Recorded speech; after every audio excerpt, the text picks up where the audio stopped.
Oke, assalamualaikum warahmatullahi wabarakatuh. Ya, perkenalkan, nama saya Rizky Wahyu Pangestu. Saya pengajar bidang astronomi untuk Supercamp online dari POSI ya. Oke, di sini kakak akan cerita tentang pengalaman kakak waktu ikut OSN gitu ya.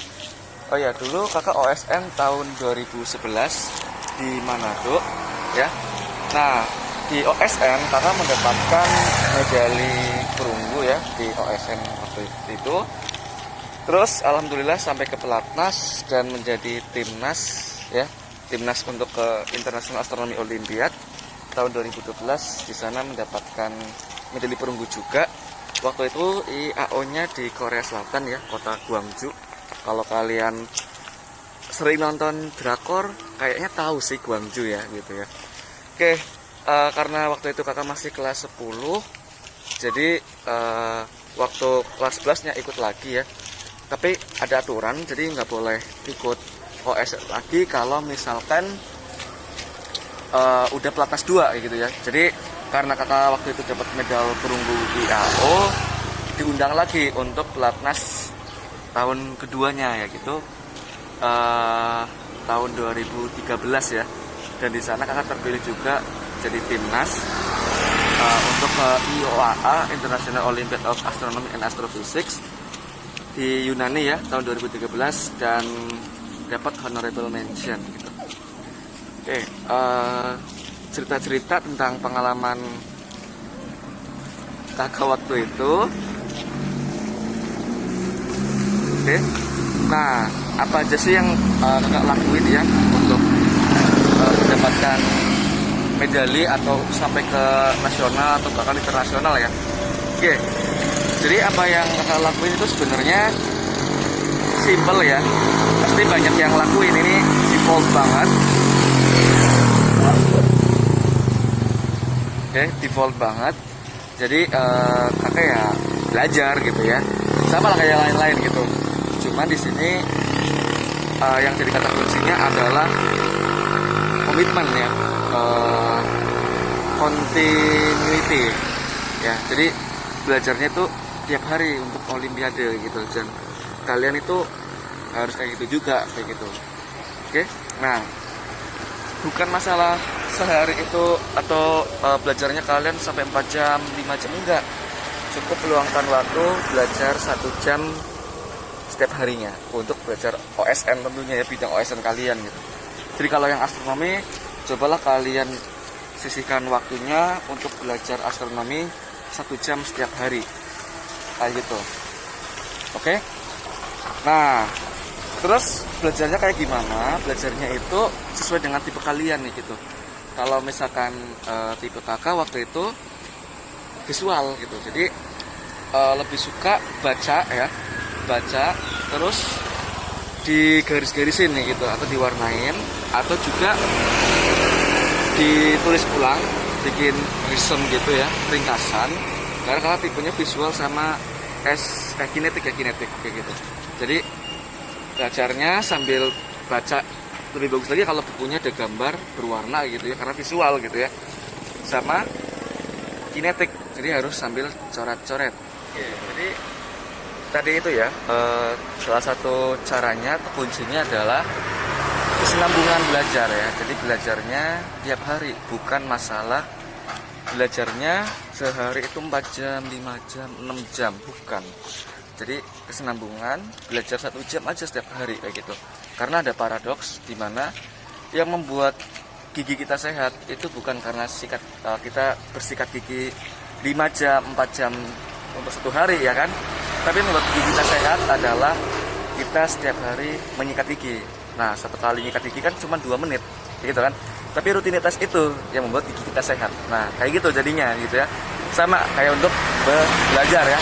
Nah, sebetulnya selain usaha itu ya, belajar gitu itu kan pasti membutuhkan suatu dorongan agar kita senantiasa melakukan itu gitu ya. Apa aja dorongannya? Yang pertama itu dari niat kalian ya. Segala sesuatu agar pelaksanaannya bagus itu dari niat kayak gitu ya, maksimal. kalau kalian ngerjain sesuatu tanpa niat biasanya sih hasilnya nggak optimal ya, nggak maksimal gitu. Tapi kalau segala sesuatunya dilandasi dengan niat, pasti optimal, maksimal kayak gitu ya. Oke. Nah, kalian harus diniatin. Kalian ikut OSN itu untuk apa sih kayak gitu ya? Apakah untuk sekedar ikut-ikutan aja karena ditunjuk oleh guru kayak gitu ya? Atau kalian ikut OSN karena memang pengen dapat ilmunya ya yang lebih dalam? Karena kan kalau misalkan kalian ikut OSN biologi contohnya, dibandingkan pelajaran biologi di sekolah, itu pelajaran biologi di sekolah itu cuma kulit kayak gitu ya. Kalau ikut OSN agak dalam masuk dia, karena materinya udah S1 gitu ya, sampai S1 kuliah tingkat sarjana kayak gitu ya. Bukunya aja serem-serem kan, nanti dikasih nanti sama Kak Maria misalkan gitu ya. Oke. Nah, atau juga kalian memang pengen juara kayak gitu ya, targetnya medalis nasional, ataupun bahkan kalian pengen bercita-cita gitu ya, pengen jadi timnas mewakili Indonesia di ajang internasional gitu ya, mirip kayak tim sepak bola kan, timnas gitu kan, sekian gitu ya. Nah itu, jadi tentukan dulu landasan kalian ikut itu untuk apa gitu ya. Nah, semakin kuat alasan itu, maka ya semakin kuat juga dorongan kalian untuk belajar setiap hari gitu ya. Nah, orang malas belajar itu karena nggak ada niat, nggak ada driving force itu gitu ya, dorongan itu gitu.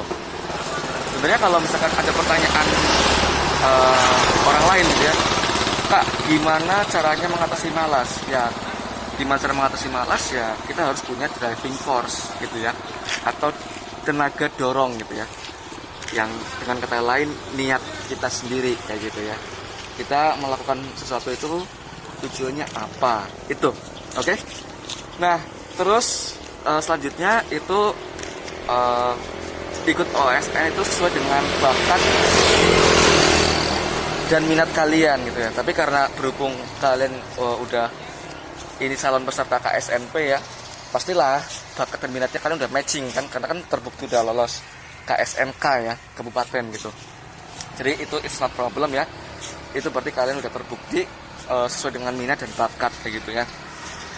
Oke. Nah, terus yang ketiga, ini bukannya apa ya, wajib sih, tapi pendorong juga kayak gitu ya. Yang ketiga, kalian mendapat pelatihan gitu ya. Nah, contohnya kalian seperti ini ikut super camp, entah dari sekolah atau dari pribadi, dari orang tua ya, itu salah satu pendorong juga kayak gitu, karena yang mengajari kalian, tutor kalian itu mereka yang sudah pernah ikut OSN atau bahkan internasional gitu ya. Jadi udah tahu materinya, ilmunya gitu ya, dan juga berpengalaman ikut OSN-nya gitu, ikut internasionalnya. Jadi tahulah bebak-bebaknya apa aja, penilaiannya gimana. Nanti kalian harus wajib ya, harus dan wajib ini ya, tanyakan ke tutor-tutor kalian, suruh mereka cerita kayak gitu ya, Kak, penilaiannya gimana sih OSN atau OSP, KSNP gimana kayak gitu ya, terus gimana sih caranya internasional dan lain-lain gitu. Kalian harus tanyain konten-konten yang seperti itu, jangan perhatiin materi aja gitu. Tapi itu perlu ya, penting gitu, karena untuk motivasi kalian juga kayak gitu ya. Oke, terus apalagi ya, lupa kan mau ngomong apa jadi lupa. Oke, itu ya. Jadi beruntung banget buat kalian nih yang dapat fasilitas ikut pelatihan seperti ini ya, karena nggak semua orang atau nggak semua siswa itu dapat pelatihan seperti ini. Jadi kalian yang termasuk beruntung ya, you are the lucky one istilahnya gitu ya. Oke, itu ya, walaupun nggak wajib, tapi ini sangat membantu tadi ya, ikut pelatihan. Nah, selanjutnya perbanyak ikut kompetisi. Ini memang default banget. Jadi kenapa perbanyak ikut kompetisi? Gini, kompetisi kan itu sebenarnya nggak mahal-mahal banget ya. Paling berapa sih? Paling mahal itu kompetisi yang pernah kakak tahu ya, 100.000 lah pendaftarannya ya. Tapi yang kalian dapatkan itu sebenarnya luar biasa banyak ya. Salah satunya adalah kalian membuka horizon tentang soal Nah, jadi di kompetisi A kalian dapat soal A, di mana soal itu pasti berbeda dengan kompetisi yang B, ya. Soalnya B, kompetisi C, soalnya C. Nah, A, B, C kan pasti nggak mungkin sama kan, beda-beda. Nah, di situ kalian dapat horizon soal, gitu ya, horizon wawasan soal kayak gitu. Itu, ya, untuk yang ikut kompetisi yang kedua, kalian bisa tahu kemampuan kalian sendiri dibandingkan dengan rival-rival kalian. Jadi yang namanya kompetisi kalian harus tahu rivalnya kayak gitu ya, jangan diem-diem aja gitu ya, diem-diem tapi nggak tahu lawan kalian. Karena yang kalau kalian tahu rival, kalian bakalan tahu ya, kalian persiapannya harus kayak gimana lagi biar bisa menyaingi rival kalian gitu. Walaupun sebenarnya ya itu tetap teman gitu ya, cuman ya kalau di dunia kompetisi ya itu rival kayak gitu kan, saingan kalian. Oke, gitu ya. Nah, tak lupa semuanya dari usaha-usaha kalian jangan lupa untuk berdoa ya, minta restu orang tua, minta restu guru sekolah kalian dan lain-lain semuanya. Jangan sampai punya musuh ya, itu sih untuk semua non teknisnya ya, karena biarpun juga hasil itu tetap di tangan Allah, di tangan Tuhan gitu ya. Oke, kayaknya itu aja sih yang bisa kakak sampaikan. Intinya tetap semangat, biarpun KSNP tinggal bentar lagi, kalian maksimalkan Supercamp ini ya, kalian maksimalkan. Tetap setelah habis Supercamp selesai, kalian harus tetap belajar mandiri juga di tempat masing-masing ya, di rumah masing-masing.